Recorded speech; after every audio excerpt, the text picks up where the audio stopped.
Breaking this hour, new fighting and chaos in the Middle East and around the world. Iran is accusing Saudi Arabia of bombing its embassy in Yemen. This as Somalia becomes the latest country to cut ties with Iran. Joining me right now is Republican Senator John McCain of Arizona. Senator McCain, good to have you back. Thanks, Trish. Nice to be back. So Saudi Arabia is our historic ally, has been for many, many years. So where are we then, given this Saudi-Iran fight? Given that we just did a nuclear deal with Iran, are we really going to back Saudi Arabia here? Well, that's what the Saudis are, the question they are asking, and they have reached the conclusion that that's not the case. The Saudis are now going their own way. The Saudis decided to act in Yemen to try to combat the Houthis, who are Iranian-backed. They have formed an alliance of Sunni Arab countries without consulting the United States of America, and they are acting in their own interest. So the Saudis are deep, and the other Sunni Arab countries, whether it be even Turkey, but Gulf countries and others, no longer have any confidence in the United States of America, so they've decided to go their own way. Okay, so they feel like we've deserted them. And what does that lead to? I mean, that's the next logical step to ask. I mean, just exactly what kind of insecurity are they left with, and as such, what does it mean for the region? I think it means for the region probably maybe in the long run breaking Iranian hegemony. As you know, they are now in control in Yemen, Syria, Iraq, and Lebanon.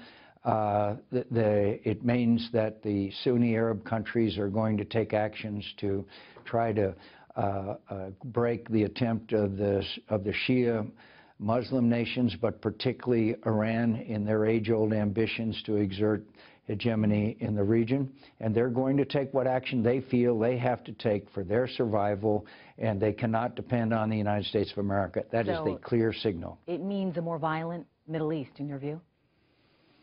I don't know. I think that if the Saudis are able to succeed in Yemen, if they're able to succeed with this coalition, if under the right president of the United States, you could see a Sunni military force, about 100,000, 10,000 of which would be Americans. Frankly, until they have the United States support and backing, they have to act on their own. It may mean more violence, but at least somebody will stop this hegemony. Look, the Iranians have been given a blank check, basically, by the President of the United States. As you saw, they launched 2 missiles in violation of UN sanctions, and we were about to issue some sanctions on Iran, and the President pulled back. Why? Because the Iranians said it would kill the nuclear deal. I mean, they now have us by the throat. Let me ask you about your newest publication, your 4th edition of America's Most Wasted, where you talk a lot about government waste. This is a really important issue. The leakage that goes on is just incredible. You detail it all here. What do you consider, Senator, to be some of the most outrageous examples of taxpayer waste? Well, one of my favorites is the zebra finch, which was given grape juice spiked with ethanol, and they wanted to determine, this is National Institutes of Health, they wanted to determine, and I'm reading, that whether the alcohol would affect the finch's ability to sing, whether they could sing with an altered acoustic structure. Another one of my favorites is $872,000, Trish, for a study how children cross the street. And you know what they found out after spending $872,000 of your tax dollars? That adults, the results found that children tend to take greater risk when crossing the street compared to adults. There's your tax dollars at work. I mean, look, it's funny, and we laugh about it, the $3.5 million going to study why lesbians are obese. I mean, you can't help but chuckle when you see some of these things, Senator.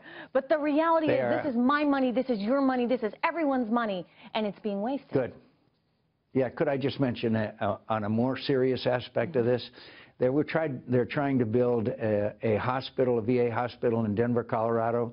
They've already had a $1.7 billion cost overrun on that hospital. Trish, you know how many veterans we could treat with that $1.7 billion. So some of it, like the zebra fence or whatever it is, and children crossing the street, are somewhat amusing, although agonizing. But when we get into things like $1.7 billion cost overrun on a hospital that's badly needed to treat our veterans, then you should get angry. No accountability. Senator, one final question. You were born in Panama. You ran for president. Yeah. Senator Cruz was born in Canada. He's running for president. But there is a difference? Well, I think one of the differences is, of course, Panama was a territory of the United States, the Panama Canal Zone, which I lived in. And look, I'm just saying that I was sued. I was taken to court about questions about where I was born, and that question was raised and it was addressed by the courts. And so all I'm saying in this case is that the issue ought to be looked at. I have no information either way about Mr. Cruz's eligibility or non-eligibility, but we have to look at all aspects of any candidate's credentials, and that's all I was saying. And it's every candidate's background should be looked at in every aspect, and this is just one of them. Senator McCain, thank you very much. Good to have you here, all the way from Arizona. Thank you again, Trish.